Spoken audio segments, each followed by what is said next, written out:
Então, queridos, vamos ler aqui na Palavra de Deus, capítulo 2, Apocalipse, versículo de número 8. Ao anjo da igreja em Esmirna, escreva estas coisas, diz o primeiro e o último, que esteve morto e tornou a viver.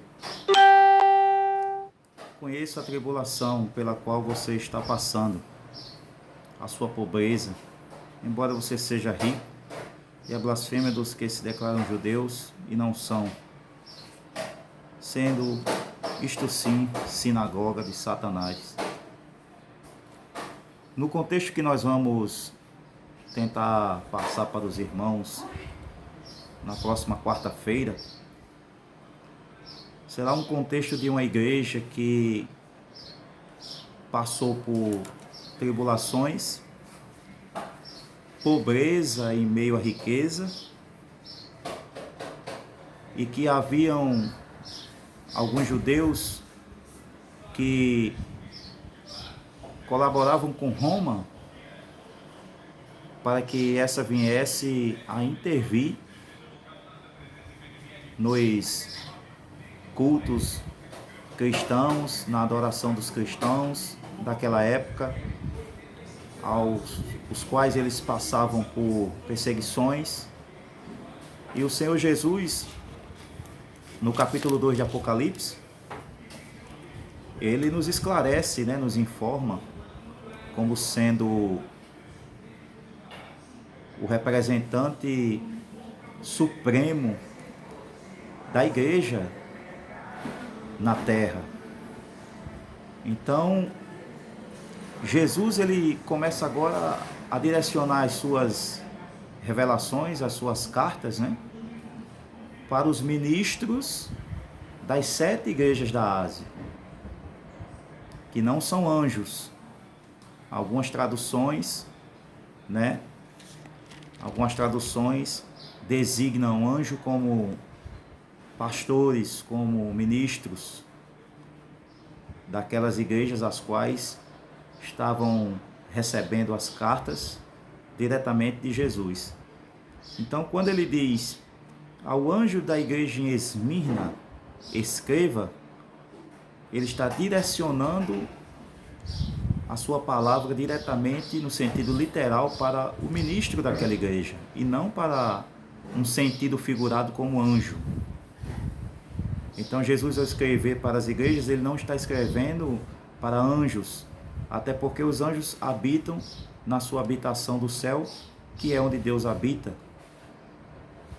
onde está o trono de Deus e a majestade divina. Então, nós entendemos aqui no contexto histórico, na exegese bíblica do capítulo 2 de Apocalipse, que a igreja de Esmirna, ela passaria por uma tribulação de 10 dias. No versículo 10, Jesus diz: não tenha medo das coisas que você vai sofrer. Eis que o diabo está para lançar alguns de vocês na prisão, para que vocês sejam postos à prova e passem por uma tribulação de 10 dias. Seja fiel até a morte, e eu lhe darei a coroa da vida. Então, essa é uma das promessas que nós observamos aqui no capítulo 2 de Apocalipse. E ele diz: quem tem ouvidos, ouça o que o Espírito diz às igrejas. O vencedor de modo nenhum sofrerá o dano da segunda morte. Veja bem, esse estudo temático das 7 igrejas, ele tem como finalidade, e terá como finalidade, entender o contexto dessas cartas direcionadas por Jesus às 7 igrejas da Ásia. A Éfeso, a Sardes, a Esmirna, a Tiatira, a Pérgamo, a Laodiceia e a Filadélfia. Então, Jesus é o Senhor que está no meio dos 7 castiçais, que representam 7 igrejas. E por que não dizer que Jesus está no centro da igreja? Por que não dizer que Jesus está sob o controle da igreja? Entendemos, irmãos, que a igreja está passando por algumas dificuldades, está passando por perseguições políticas, socialistas, governamentais, e nós temos que entender que Jesus ele está sob o controle da igreja. Embora a igreja esteja passando por esse momento,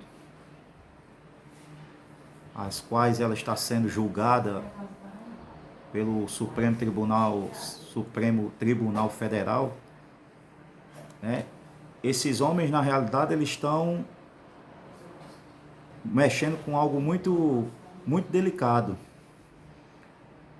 Porque quando você começa a levar a igreja para o banco dos réus, você começa agora a tocar em algo delicado diante de Deus, que é a menina dos olhos de Deus, que é a igreja. Então, quando nós vemos esse contexto histórico de Esmirna, nós observamos também que o líder da época, né, o ministro, o anjo da igreja em Esmirna, se chamava Policarpo. Policarpo tinha sido discípulo de João, o apóstolo, e Inácio também, que era um dos discípulos de João, ele junto com Policarpo tomavam de conta dessas igrejas. Na realidade, Esmirna, Policarpo era o bispo que era responsável por cuidar dos irmãos e administrar aquela comunidade, aquela igreja daquela época, no contexto daquele século.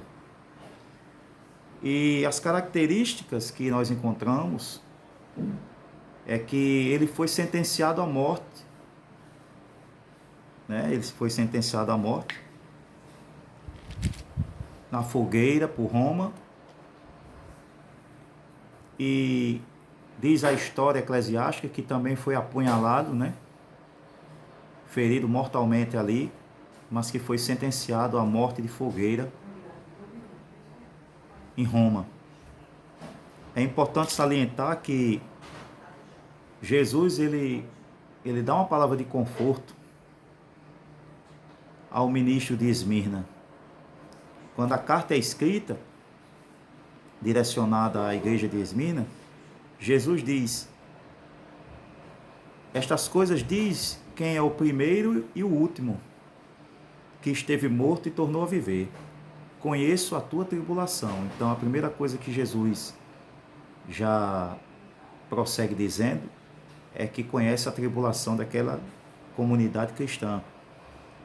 Em seguida, ele prossegue dizendo: pela qual você está passando. Então, ele sabe os motivos pelos quais a igreja está passando por essa dificuldade. Mas Deus está no controle. Ele também conhece a pobreza da igreja de Esmirna, mas Esmirna é uma igreja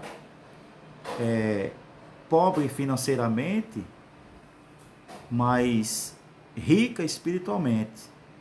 E de todas as 7 igrejas, Esmirna era uma das igrejas que não possuíam nenhum ponto fraco. Note que Jesus vai declarando às igrejas da Ásia que algumas possuíam fraquezas, né? Lembra-te de onde caíste e volta ao primeiro amor.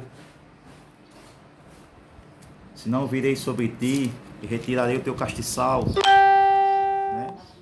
Ele prossegue com a igreja de Pérgamo, né? Dizendo: conheço o lugar onde você mora, que é o lugar onde está o trono de Satanás. Então, veja que, diferentemente das outras igrejas, Esmirna era uma igreja que havia qualidade e era uma igreja preciosa aos olhos de Deus. Então, quando ele diz embora você seja rico, né? Conheça a tua pobreza. Então era uma igreja que não possuía pontos fracos, sempre estava dedicada ali na obra de Deus. E Esmirna e Filadélfia, comparadas com as outras 5 igrejas, elas eram as mais insignificantes em quantidade de número e influência. Então era uma igreja que não possuía tanta influência, mas que tinha a sua perseverança no meio da tribulação e honrava o nome de Jesus Cristo. Então, irmãos, acredito que com essa introdução, até quarta-feira nós estamos preparando algo mais aqui para compartilhar convosco. E com certeza nos alimentaremos e seremos edificados junto à palavra de Deus. Até quarta-feira. Em nome de Jesus, Deus o abençoe. Paz do Senhor.